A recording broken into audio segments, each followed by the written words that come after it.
नमस्कार, राज्यसभा टीवी पर आपका स्वागत है। सबसे पहले हेडलाइंस पर नजर डालते हैं। जीएसटी पर सहमति के लिए वेंकैया ने की खड़गे से मुलाकात। जल्द हो सकता है सत्र की तारीख का ऐलान। कांग्रेस ने कहा मसौदा देखने के बाद ही करेंगे फैसला। अहमदाबाद से उठी पटेल आरक्षण की जोरदार आवाज। रैली के बाद भूख हड़ताल पर बैठे हार्दिक पटेल। कहा मुख्यमंत्री के आने तक जारी रहेगा अनशन।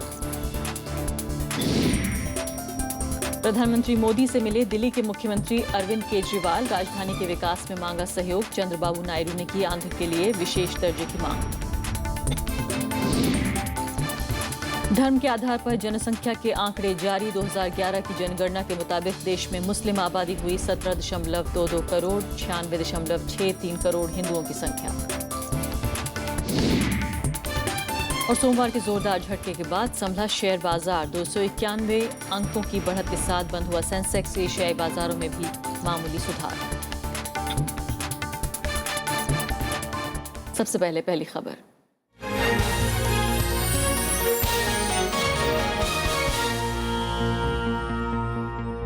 जीएसटी से जुड़े संविधान संशोधन विधेयक को पारित कराने के लिए सरकार मॉनसून सत्र को फिर से बुलाने पर विचार कर रही है। इसी सिलसिले में आज संसदीय कार्य मंत्री एम वेंकैया नायडू ने कांग्रेस सहित विपक्षी नेताओं से संपर्क साधा। सरकारी सूत्रों के मुताबिक इसी हफ्ते सत्र की तारीखों पर फैसला हो सकता है। जीएसटी यानी वस्तु एवं सेवा कर विधेयक के रास्ते की रुकावट दूर करने के लिए सरकार ने अब विपक्ष की ओर कदम बढ़ाए हैं। इसी के तहत संसदीय कार्य मंत्री एम वेंकैया नायडू ने मंगलवार को लोकसभा में कांग्रेस के नेता मल्लिकार्जुन खड़गे से मुलाकात की। सरकार की मंशा मानसून सत्र के विस्तारित हिस्से में जीएसटी विधेयक को पारित कराने की है। नायडू ने कहा है कि कई अन्य दलों से भी इस बारे में सहमति बनाने की कोशिश हो रही है। Call the second part of the monsoon session in order to pass important legislations. I once again appeal to all political parties to please think in national interest and act in national interest. सरकार का कहना है कि अंतर्राष्ट्रीय आर्थिक संकट की वजह से भारत की अर्थव्यवस्था पर भी खतरा बना हुआ है। इस माहौल में टैक्स सुधारों से जुड़े बिल जीएसटी को पास न करना अर्थव्यवस्था के लिए खतरनाक होगा। अर्थव्यवस्था की दशा सुधारने के लिए भी जीएसटी को अहम बताया गया है। GST bill is very important for the country, particularly in the present context. It has gone through various levels of scrutiny over the last 8 years, during which an empowered committee of state finance minister has gone through its various provisions. Finally, the Senate Committee of Rajya Sabha has also submitted its report on 22nd July. दरअसल सरकार ने इसी सोची समझी रणनीति के तहत ही monsoon सत्र का सत्रावसान नहीं किया है और उसकी मंशा कुछ दिनों के लिए फिर से मॉनसून सत्र बुलाकर जीएसटी पारित कराने की है। 13 अगस्त को संपन्न मॉनसून सत्र के दौरान राज्यसभा में जीएसटी विधेयक को पारित कराने की सरकार की सभी कोशिशें नाकाम रही थीं। ललित मोदी विवाद और व्यापम घोटाले में विपक्ष की ओर से सरकार के मंत्रियों के इस्तीफे की मांग के चलते पूरे सत्र के दौरान गतिरोध नहीं टूटा। हालांकि सरकार का दावा है कि जीएसटी पर ज्यादातर क्षेत्रीय दलों से सहमति बना ली गई है, लेकिन संविधान संशोधन बिल होने की वजह से इसे पारित कराने के लिए 2/3 सांसदों के समर्थन की दरकार होगी। सरकार की मंशा जीएसटी को पूरे देश में अगले साल 1 अप्रैल से लागू करने की है। श्याम सुंदर, राज्यसभा टीवी। उधर कांग्रेस ने कहा है कि सरकार भले ही जीएसटी के लिए सभी दलों से विचार विमर्श की बात कह रही हो, लेकिन कोई फैसला विधेयक के मौजूदा स्वरूप को देखने के बाद ही होगा। इसी सिलसिले में लोकसभा में कांग्रेस के नेता मल्लिकार्जुन खड़गे ने राज्यसभा टीवी से खास बातचीत में कहा कि सरकार की तरफ से बिल में किए गए संशोधनों को देखने के बाद ही उनकी पार्टी कोई फैसला करेगी। मैं उनको बताया कि स्पेशल सेशन अब जो बुला रहे हैं जीएसटी के लिए, वो जब तक हम हमारे पार्टी के नेताओं से बात नहीं करेंगे और खास करके राज्यसभा के जो हमारे नेता हैं और श्रीमती सोनिया गांधी जी जो हमारे चेयरमैन हैं, चेयरपर्सन, वो उनसे पूछने के बाद ही हम कुछ कह सकते हैं। तो इसलिए मैंने कहा कि जब तक हमारे पार्टी के नेता लोग निर्णय लेकर हमको नहीं बताएंगे तब तक इसका डेट फिक्स करने का, कहने का कोई मतलब नहीं है। एक दूसरी चीज़, अगर उनका ये पास कराने की ज़रूरत थी तो यही कॉम्प्रोमाइज़ वो 15 दिन पहले कर सकते थे जब सेशन चल रहा था। उस वक्त जिन चीज़ों को मानना चाहिए था वो मान के वो कर ले सकते थे, लेकिन उस वक्त शांतिपूर्ण वातावरण तैयार करने के लिए वो तैयार नहीं थे। आपकी पार्टी की तरफ से जीएसटी बिल को लेकर कुछ 3-4 अमेंडमेंट्स दी गई हैं। हालांकि नायडू साहब ने अभी जो प्रेस कॉन्फ्रेंस की उसमें उन्होंने कहा कि अमेंडमेंट्स जो होंगी वो सदन के पटल पर जब सामने आएंगी तो उन पर वहाँ फैसला लिया जाएगा। क्या आप उस बात से सहमत हैं, या आपकी पार्टी चाहेगी कि पहले जो अमेंडमेंट्स कांग्रेस चाहती है उन पर सरकार सहमत हो, फिर उसके बाद बिल पेश करे सदन में?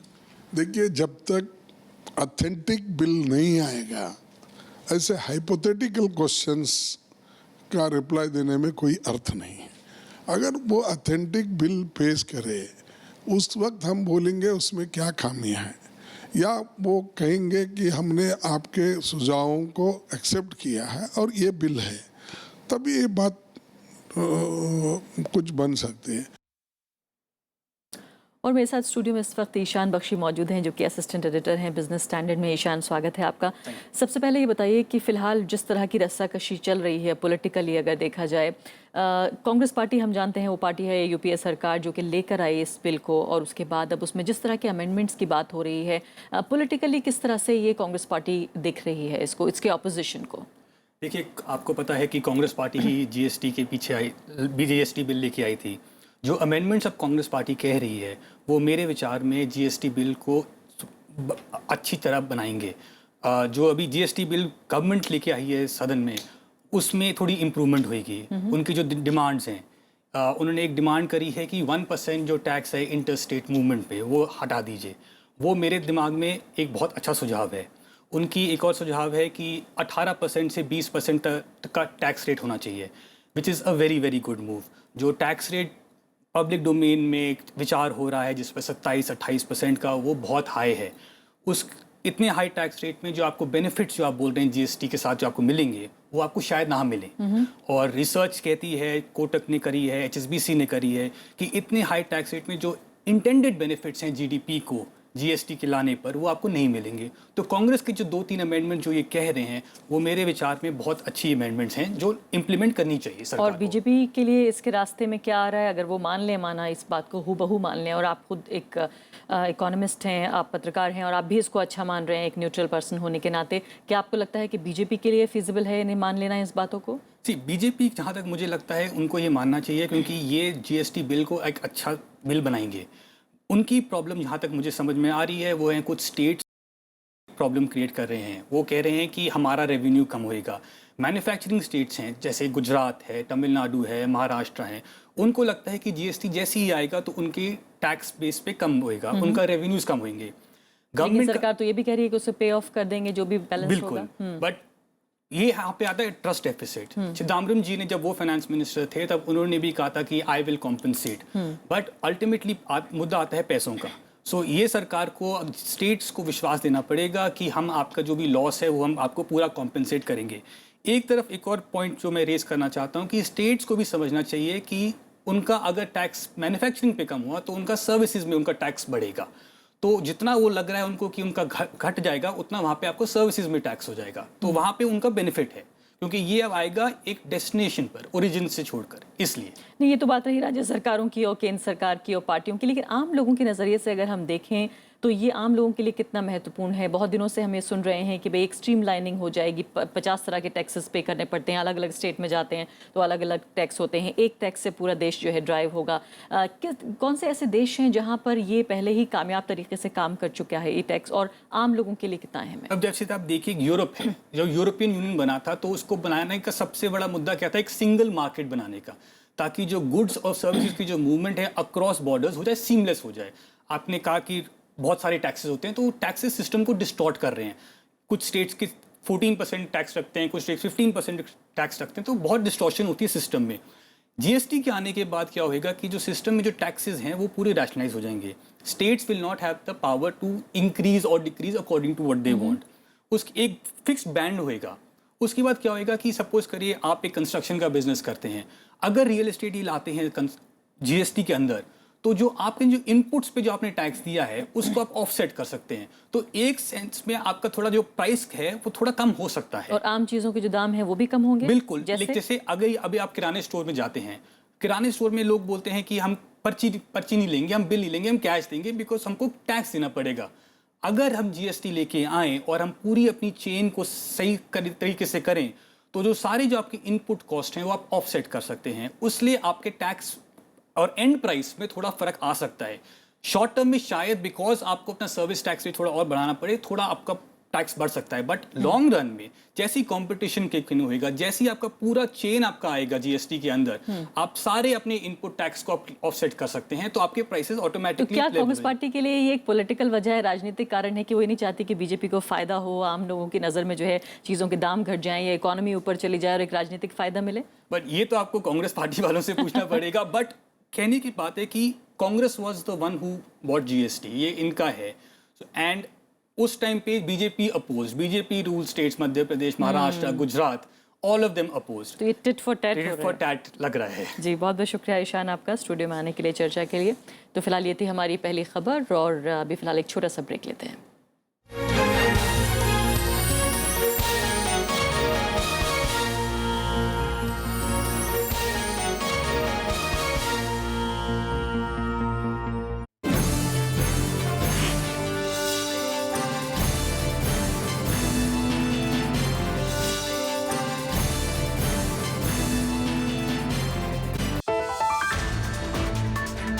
आर्थिक चुनौतियों पर केंद्र की नजर। जीएसटी बिल संसद से पास कराने में जुटी सरकार। वित्त मंत्री का भरोसा, सही दिशा में है आर्थिक विकास। देखिए देश देशांतर, आर्थिक चुनौतियां और जीएसटी, रात 8:30 बजे।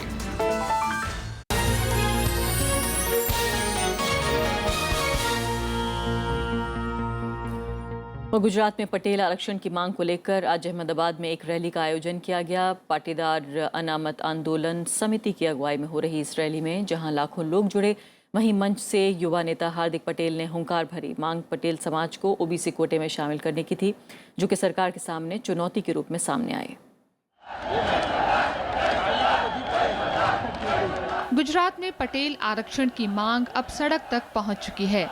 अहमदाबाद के जीएमडीसी मैदान में पाटीदार अनामत आंदोलन समिति की अगुवाई में एक रैली आयोजित की गई। रैली में पटेल समुदाय के लाखों लोगों ने हिस्सा लिया। समिति के युवा नेता हार्दिक पटेल ने राज्य सरकार से जल्द मांगे मानने को कहा। हम पहले भी कह चुके हैं, आज भी कहते हैं। 1985 में पंजे को उखाड़ कर फेंका था, आज तक नहीं आया वो। 2017 आ रहा है, कादर में किच्चर नहीं कभी करेगा, कमल कभी उगेगा भी नहीं। अगर इन लोगों के हित की बात हुई तो फिर से उगाएंगे वही कमल शानदार से आन से। पाटीदार अनामत आंदोलन समिति के 3 सदस्यों ने शहर की कलेक्टर को मांगों के बाबत एक ज्ञापन भी सौंपा। वहीं रैली के साथ साथ अहमदाबाद बंद का भी असर देखा गया। जगह जगह बाजार बंद रहे। सुरक्षा के मद्देनजर पूरे शहर में भारी संख्या में पुलिस बल की तैनाती की गई थी।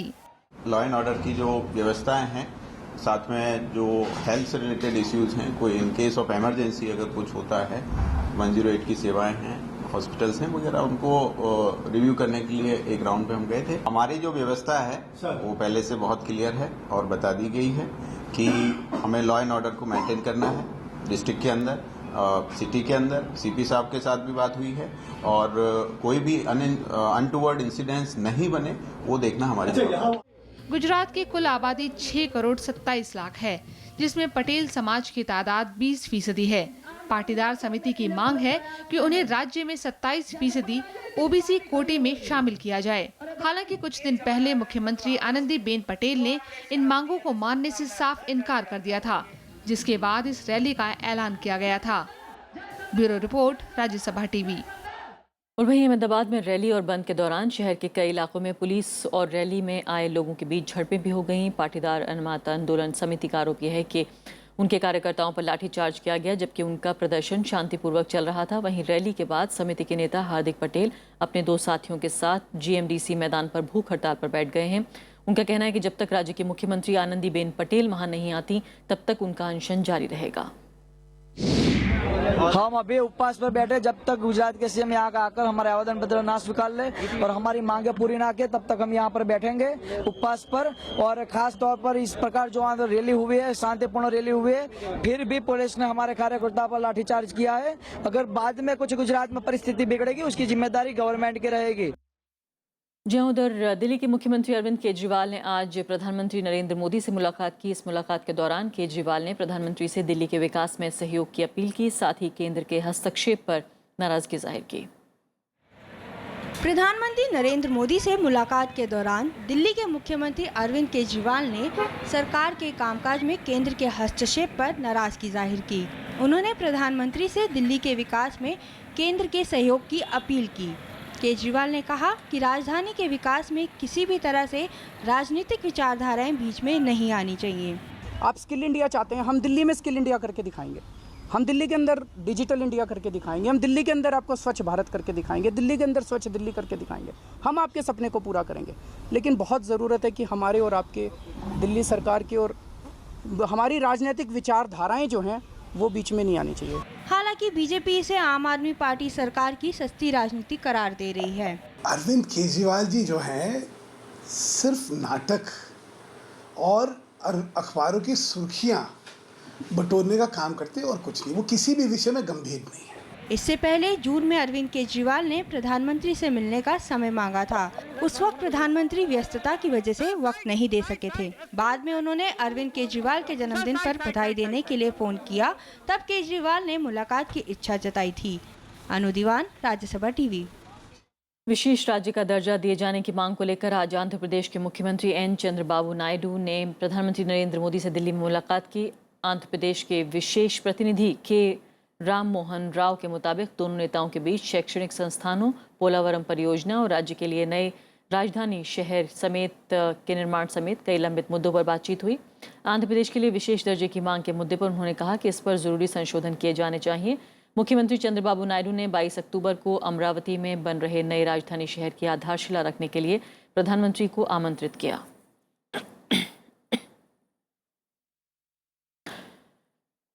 प्रधानमंत्री नरेंद्र मोदी ने मोबाइल कॉल ड्रॉप्स पर गंभीर चिंता जताई। उन्होंने तुरंत समाधान के लिए कदम उठाने के निर्देश भी दिए हैं। प्रधानमंत्री ने कल शाम आधारभूत ढांचा क्षेत्र की परियोजनाओं की प्रगति की समीक्षा के निर्देश दिए। उन्होंने इस समस्या के समाधान के लिए तुरंत कदम उठाने के निर्देश भी दिए। उन्होंने ये भी सुनिश्चित करने को कहा कि डिजिटल इंडिया कार्यक्रम के तहत ये समस्या डेटा कनेक्टिविटी तक नहीं पहुंचे। इस बैठक में नीति आयोग के उपाध्यक्ष अरविंद पनागड़िया ने भी हिस्सा लिया। बैठक में प्रधानमंत्री कार्यालय, नीति आयोग और संबंधित मंत्रालयों के वरिष्ठ अधिकारी भी मौजूद थे। कृषि योग्य जमीन को पट्टे पर देने के बारे में जल्द ही कानून बन सकता है। इसे राज्य अपनी सहूलत के हिसाब से लागू करने के लिए स्वतंत्र होंगे। सरकार के मुताबिक नीति आयोग जल्द ही इसके लिए एक पैनल बनाएगा। देश में अभी जमीन को पट्टे पर देने के बारे में कोई कानून नहीं है। खेती की जमीन को पट्टे पर देने के बारे में कानून बनाने के लिए नीति आयोग का विशेषज्ञ समूह विचार कर रहा है। समूह भूमि को पट्टे पर लेने के लिए कानून का मसौदा तैयार करेगा, जिसे राज्य अपनी जरूरतों के हिसाब से लागू कर सकेंगे। ये फैसला नीति आयोग की मंगलवार को राज्यों के साथ हुई बैठक में लिया गया। जानकार इस कदम को स्वागत योग्य बताते हैं। तो दोनों पक्षों के लिए, लीज पर लेने वाले के लिए भी और जो पट्टे पर देता है उसके लिए, इस प्रकार का अगर पारदर्शी कानून हो तो वैसा बनना चाहिए। बहुत दिन से लंबा था ये काम, तो ये स्वागत के योग्य कदम है। नीति आयोग के उपाध्यक्ष अरविंद पानगढ़िया जल्द ही इस समूह की नियुक्ति करेंगे। नीति आयोग के मुताबिक इससे जुड़े सभी लोगों को कानून बनने से लाभ मिलेगा। साथ ही नीति आयोग भूमि संसाधन विभाग की मदद से राज्यों के लैंड रिफॉर्म को भी दुरुस्त करने में सहयोग करेगा। रविंद्र सिंह चौहान, राज्यसभा टीवी। सरकार ने धर्म आधारित जनगणना के नए आंकड़े जारी कर दिए हैं। 2011 की जनगणना आंकड़ों में 6 धर्मों हिंदू, मुस्लिम, सिख, ईसाई, जैन और बौद्ध धर्म के मानने वालों की तादाद और आबादी में उनके प्रतिशत का ब्यौरा जारी किया गया है। आंकड़े के मुताबिक 2011 में देश की जनसंख्या 121 करोड़ 90 हजार दर्ज की गई, जिसमें 96 करोड़ 63 लाख की आबादी के साथ हिंदू आबादी 79.8% रही। हालांकि बीते 10 साल में हिंदू आबादी में 0.7% की कमी दर्ज की गई, लेकिन इन्हीं 10 सालों में मुस्लिम जो आबादी है वो 0.8% बढ़ी है। मुस्लिम 17.22 करोड़ आबादी के साथ कुल आबादी के 14.2% हैं।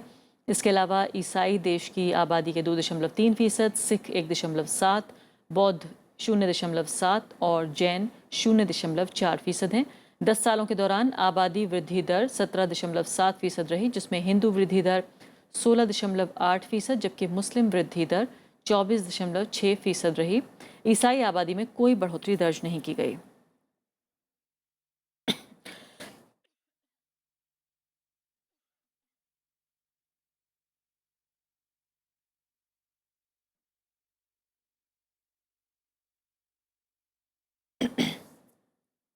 लोकसभा अध्यक्ष सुमित्रा महाजन ने जनप्रतिनिधियों को जिम्मेदारी और बेहतर आचरण की नसीहत दी है। दिल्ली के विधायकों के प्रशिक्षण कार्यक्रम में उन्होंने कहा कि सदन की गरिमा बनाए रखना जरूरी है। शिविर का मकसद विधायकों को विधायिका की जिम्मेदारियों और शक्तियों की जानकारी देना है। दिल्ली विधानसभा में मंगलवार को विधायकों के लिए 2 दिन के प्रशिक्षण कार्यक्रम की शुरुआत हुई। इस मौके पर लोकसभा की अध्यक्ष सुमित्रा महाजन ने दिल्ली और केंद्र सरकार के बीच बेहतर तालमेल पर जोर दिया। दिल्ली की जो विशेष भूमिका वो आप ज्यादा जानोगे, उसमें तकलीफ भी होती है, मैं मानती हूँ। वो ऐसा होता है कि एक ही घर में सास ससुर बहू सब रहते हैं और फिर वो बहू पर जो विशेष जिम्मेदारी कई बार आती है वो जरूर दिल्ली विधानसभा की बात है, मगर उसको भी समझ करके हमारा जो दायित्व प्रजा जनता के प्रति है वो हम कैसे कुशलता से निभा सकते हैं। प्रशिक्षण कार्यक्रम में वरिष्ठ सांसदों ने अपने अनुभव साझा किए। वी द पीपल का मतलब हमारे पूरे कॉन्स्टिट्यूशन के अंदर जो धारा है संविधान का, वो ये है कि अल्टीमेट सॉवरेंटी जो है देश का वो आम लोगों के हाथ में। दिल्ली के मुख्यमंत्री अरविंद केजरीवाल ने विधायकों को जिम्मेदारी से काम करने की सलाह दी। अब आंदोलन करना एक चीज था, लेकिन विधानसभा के अंदर आके बैठ के और सरकारी बिजनेस करना ये दूसरी चीज है। इसे अपने को सीखना पड़ेगा। इस मौके पर दिल्ली विधानसभा के ट्विटर और फेसबुक पेज की भी शुरुआत की गई।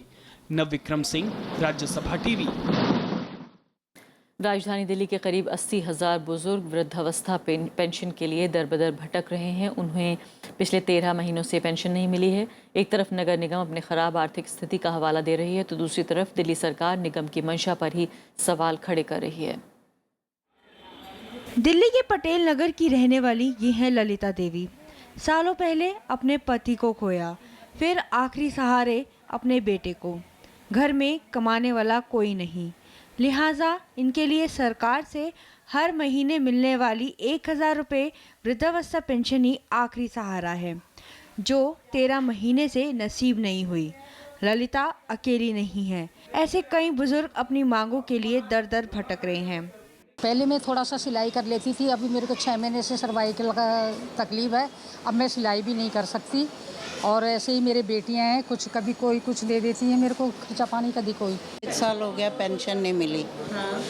और हमारे घर में कोई इनकम का कोई सुविधा नहीं है, हमारे बेटा नहीं है, कुछ नहीं है। तो हम जैसे कैसे है, जैसे आप हो गए, या कोई रिश्तेदार हो गया वो हेल्प करता है तो ठीक है। आंकड़ों पर गौर करें तो उत्तरी दिल्ली नगर निगम को हर साल वृद्धावस्था पेंशन के लिए 142 करोड़ का बजट आवंटित होता है, लेकिन जुलाई 2014 से 85,700 बुजुर्गों को पेंशन नहीं मिली। केजरीवाल जी को पत्र लिखकर जाकर गुहार की कि सर आप इसका क्रेडिट ले लीजिए, जैसे आपने रामलीला मैदान के अंदर लोगों को इकट्ठा किया था, आप उसी प्रकार से फिर लोगों को इकट्ठा कर लीजिए, लेकिन for a God sake, for a human being आप जो है इन लोगों की पेंशन दे दीजिए। नगर निगम का ये आरोप है, तो आम आदमी पार्टी की दलील कुछ और है। ये सब झूठे दावे हैं, दुनिया को जवाब दें कि एमसीडी दुनिया की भ्रष्टतम संस्था क्यों बनी। अब ऐसे में उन बुजुर्गों की मांगे कैसे पूरी होंगी, ये बड़ा सवाल है। पेंशन के मुद्दे पर भले ही दिल्ली सरकार और एमसीडी के बीच खींचतान चल रही हो, लेकिन इसका सीधा असर उन बुजुर्गों पर पड़ रहा है जिनके जीने का एकमात्र सहारा सिर्फ ये पेंशन है। कैमरा पर्सन चेतन के साथ अनु दीवान, राज्यसभा टीवी, दिल्ली। सोमवार के झटके के बाद शेयर बाजार में आज सुधार देखने को मिला। उतार चढ़ाव के बीच सेंसेक्स 291 अंक की बढ़त के साथ बंद हुआ। वहीं निफ्टी 72 अंक बढ़कर 7,881 के स्तर पर बंद हुआ है। एशियाई बाजारों में भी मामूली बढ़त दर्ज की गई। हफ्ते के पहले दिन बाजार में भारी गिरावट के बाद मंगलवार को भारतीय शेयर बाजार में ठहराव नजर आया। शुरुआती उतार चढ़ाव के बाद सेंसेक्स 291 अंक की बढ़त के साथ 26,032 के स्तर पर बंद हुआ। निफ्टी 72 अंक बढ़कर 7,881 पर बंद हुआ। वेदांता, टाटा मोटर्स, कोल इंडिया और आईसीआईसीआई बैंक के शेयरों में 5% से ज्यादा बढ़त दिखाई दी। वहीं डॉलर के मुकाबले रुपया 11 पैसे की बढ़त के साथ 66.55 के स्तर पर खुला। We are on the right path. The reform agenda is progressing in the right direction. Having said that, we have always been telling that we are at this stage where we cannot be disconnected from the global events. मंगलवार का दिन अधिकतर एशियाई बाजारों के लिए अच्छा रहा। हांगकांग के हैंगसेंग में 0.25%, स्ट्रेट टाइम्स में 1.5% और फिलीपींस स्टॉक एक्सचेंज इंडेक्स भी करीब 0.5% की बढ़त के साथ बंद हुआ। उधर आर्थिक गतिविधियों को बढ़ावा देने के लिए चीन के केंद्रीय बैंक ने बैंक रेट में 0.5% की गिरावट का ऐलान किया। Generally feel pretty good. Owning stocks myself, always good to see a recovery, so happy to see things bounce back a little bit today. सोमवार को अमेरिका, यूरोप समेत एशियाई बाजार में भारी गिरावट दर्ज हुई थी। सेंसेक्स रिकॉर्ड 1625 अंक तक लुढ़क गया था। अमेरिका में ब्याज दर को लेकर अटकलें, चीन की लड़खड़ाती आर्थिक स्थिति और तेल की गिरती कीमतों ने निवेशकों में घबराहट पैदा कर दी, लेकिन उम्मीद है कि घरेलू बाजार इससे जल्दी निकल आएगा। Bureau report, Rajya Sabha TV. और इसी के साथ अभी के लिए इतना ही। नमस्कार।